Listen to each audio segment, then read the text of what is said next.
आत्मीय भाइयों और बहनों, आपको पुस्तक जन्म शताब्दी पुस्तक माला 64 घर एक तपोवन परिवार एक प्रयोगशाला। प्रवचन श्री राम शर्मा आचार्य पढ़कर सुनाते हैं। गायत्री मंत्र हमारे साथ साथ। ओम भूर्भुवः स्वाहा तत्सवितुर्वरेण्यं भर्गो देवस्य धीमहि धियो यो नः प्रचोदयात्। देवियों, भाई, आप जिस सत्र में शामिल हुए हैं उसका नाम परिवार सत्र है। आपको ऐसा मालूम पड़ रहा है कि आपको यहाँ किसी छोटे काम के लिए एकत्रित कर लिया है, परंतु ऐसी कोई बात नहीं है। किसी खास मकसद से आपको यहाँ बुलाया गया है। आप इस परिवार के सदस्य हैं। परिवार कोई मजाक की बात नहीं है।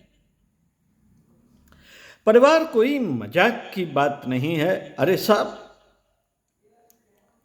परिवार में हम कैसे रह रहे हैं यह तो हम स्वयं जानते हैं। परिवार हमारे लिए मुसीबत है। मित्रों, आमतौर से परिवार माने मुसीबत, परिवार माने झंझट, यही परिवार की परिभाषा है। परिवार माने झंझट, आपत्ति, झगड़ा। आमतौर से लोग इसे ही परिवार कहते हैं। तो क्या हमने इसलिए आपको बुलाया? क्या नमक तेल हल्दी के मामलों की बात, दैनिक घरेलू कामों की बात बतलाने हेतु हमने आपको बुलाया है? नहीं मित्रों, इस शिविर का बहुत महत्व है। यह हमारा बहुत प्यारा शिविर है। परिवार ही होगा अगले दिनों लक्ष्य। साथियों, परिवार शब्द के साथ बहुत सी महान चीजें जुड़ी हुई हैं, इसलिए परिवार शब्द से हमें बहुत प्रेम है। परिवार हमें बहुत प्यारा लगता है। अगले दिनों में जब नए युग का निर्माण होने जा रहा है तो इसके सिद्धांत क्या होंगे, आदर्श क्या होंगे, क्रियाकलाप क्या होगा, यही बतलाने के लिए हमने यह शिविर बुलाया है। इसका मतलब कुटुंब एवं पारिवारिकता है। अगले दिनों संसार का यही लक्ष्य होगा। अगले दिनों इसके विशेष निर्धारण होने हैं। आपने देखा नहीं है कि जिस घर में आपाधापी होती है वह घर नरक बन जाता है। बच्चे जेवर चुरा कर भाग जाते हैं, लड़कियां अपने जेवर मायके में रखाती हैं, औरतें काम नहीं करती। आपने देखा नहीं है कि बच्चे किस प्रकार गद्दी पर से, दुकान पर से रुपए चोरी करके आ जाते हैं। बहुएं अपने पति के साथ अलग रहना चाहती हैं। इस तरह आपाधापी से, परिवार के बर्बाद होने से दुनिया बर्बाद हो जाती है तथा समाज में तबाही आ जाती है। आज दुनिया के सामने जिसे हम नव युग की समस्या कहते हैं, उसके सामने बहुत सी समस्याएं हैं, कठिनाइयां हैं। आज बहुत सारी दिक्कतें हैं जिन्हें सुनने के बाद ऐसा लगता है कि इसका कोई समाधान ही नहीं है। मित्रों, आपको इस पर विचार करना होगा क्योंकि आज दुनिया बहुत छोटी हो गई है। पहले जमाने में दुनिया बहुत बड़ी थी, बहुत फैली थी। एक आदमी का दूसरे से कम ताल्लुक था। अपना गांव ही अपनी दुनिया थी। सभी जगहों से कोई मतलब नहीं था। गांव की महिलाएं घूंघट मारती थीं। पहले दुनिया ससुराल से घर तक सीमित थी, लेकिन आज दुनिया बहुत फैल गई। आप सिनेमा की दुनिया से बच सकते हैं।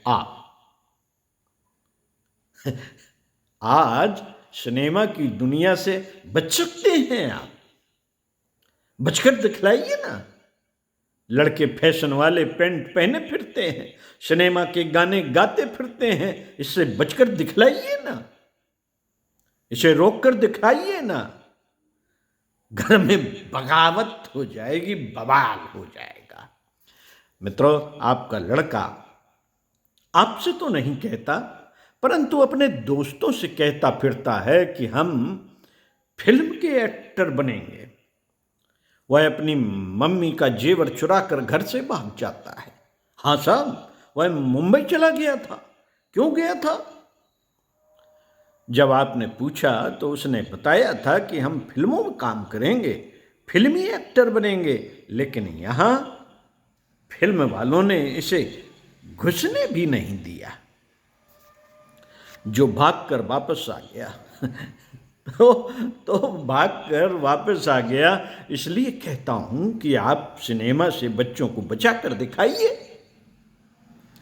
साहब, हम तो रामायण पढ़ते हैं और हम अपने बच्चों को गुरु दीक्षा दिलाकर लाएंगे। अरे, आप गुरु दीक्षा दिलाकर तो दिखाइए, तब जाने। दिला भी दो अगर जबरदस्ती, तो मुंह बनाए बनाए फिरेंगे। जमाने की हवा ने आपकी लड़की को क्या बना दिया? आप इस बारे में शर्म के मारे कुछ कहना ही नहीं चाहते। मित्रों, जमाने की हवा से हम जुड़े हैं, उससे अलग नहीं हो सकते। आप कहते हैं कि हम अलग दुनिया बसा लेंगे। साथियों, पहले कभी 200, 200, 500 साल पहले था ऐसा जमाना, लेकिन अब ऐसा बनाना तथा जीवन जीना संभव नहीं है। आज दुनिया आपके साथ जुड़ी है तथा आप दुनिया के साथ जुड़े हैं। आज की दुनिया में आपको कुटुंब के आधार पर जीना होगा। कुटुंब का एक ही सिद्धांत है, मिलजुल कर रहना तथा मिल बांट कर खाना। अरे, हम तो जमा करेंगे। नहीं, आप अपने लिए जमा नहीं कर सकते। आप मिलजुल कर काम कीजिए तथा मिलजुल कर खाइए। हम कमाते हैं तो हम जमीन खरीदेंगे, हम मकान बनवाएंगे, अपनी बीवी को जेवर खरीदेंगे, कपड़े बनवाएंगे, गाड़ी में घुमाएंगे। आप भले से इसे कर लीजिए। हम कौन होते हैं आपको रास्ता बताने वाले? मित्रों, परंतु इससे आपकी समस्याएं, गुत्थियां बढ़ेंगी ही, उलझेंगे ही, समाप्त नहीं होंगी। उनका समाधान नहीं होगा। इसका एक ही समाधान है कि आदमी को कुटुंब के रूप में आज नहीं तो कल, कल नहीं तो परसों, परसों नहीं तो अगले दिनों रहना पड़ेगा, रहना पड़ेगा। इसके अलावा कोई समाधान नहीं। साथियों, कुटुंब का एक सिद्धांत है। इसमें ऐसा नहीं होता कि जिसमें योग्यता, पुरुषार्थ, पराक्रम ज़्यादा है और जो जितना अधिक कमाता है वह उतना ही ज़्यादा खाएगा। नहीं भाई साहब, वह ज़्यादा नहीं खाएगा, उसे दूसरों को, कुटुंब को भी खिलाना होगा। यह कुटुंब का सिद्धांत है जिसके आधार पर अब हमारा कुटुंब परिवार चलता है तथा उसका विकास होता है। आगे भी यही कुटुंब का आधार होगा। अगले वाली दुनिया का, आने वाले समय का यह एकमात्र सिद्धांत होगा।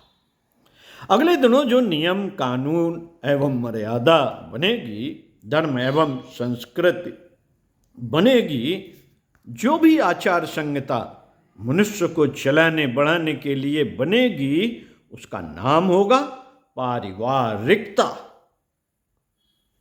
कुटुंब।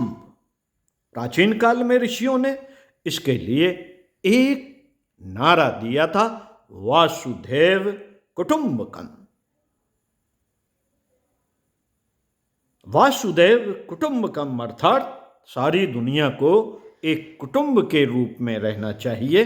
अतः आप मिल बांट कर खाइए और हिल मिल कर रहिए। अगर इस बात को इंसान नहीं समझेगा तो उसकी ऐसी पिटाई होगी, ऐसी पिटाई होगी कि होश ठिकाने आ जाएंगे। आप अगर इसे अध्यात्मवादी साम्यवाद कहें तो हमें कोई ऐतराज नहीं होगा, लेकिन हम कहेंगे आप कोई ऐसा फार्मूला बनाएं जिससे मनुष्य चैन से रहे और दूसरों को चैन से रहने दे। स्वयं खाएं, प्रगति करें तथा दूसरों को भी खाने दें और प्रगति करने दें। आदमी हंसे तथा दूसरों को हंसने दे, वह स्वयं खिले और दूसरों को खिलने दे। आदमी जिए और दूसरों को जीने दे, यही वह सिद्धांत है जिसे पारिवारिकता कहते हैं। इन्हें आसानी से ग्रहण कर ले तो ठीक, आसानी से ग्रहण कर लें तो ठीक है, वरन ऐसी जबरदस्त ताकतें आ रही हैं जो आपको मजबूर करेंगी कि आपको मिलजुल कर ही रहना पड़ेगा और मिलजुल कर ही खाना पड़ेगा। इसके अलावा कोई रास्ता नहीं है। मिलजुल कर रहना पड़ेगा, क्वारंटाइन होना पड़ेगा साथियों। क्यों भाई, आप अमीर बनेंगे? हाँ साहब, अरे मिलजुल कर खाइए ना। नहीं साहब, हम कमाएंगे और स्वयं खाएंगे। चुप, धूर्त कहीं का।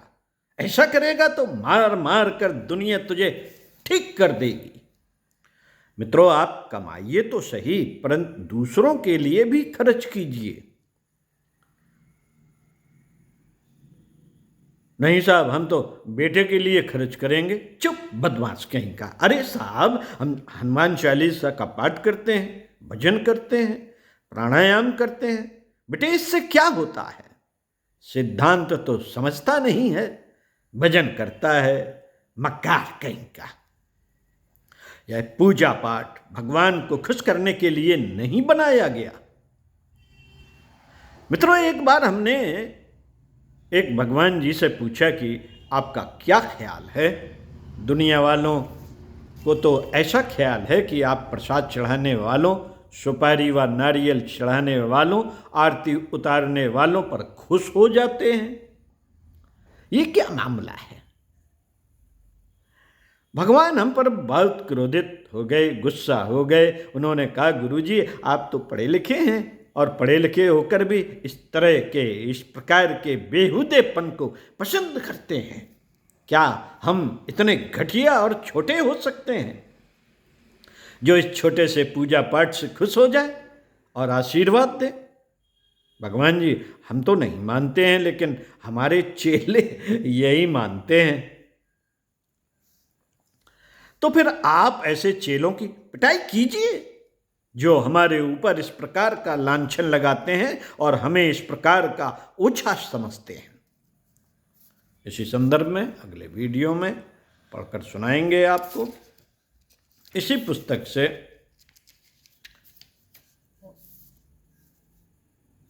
ओम शांति।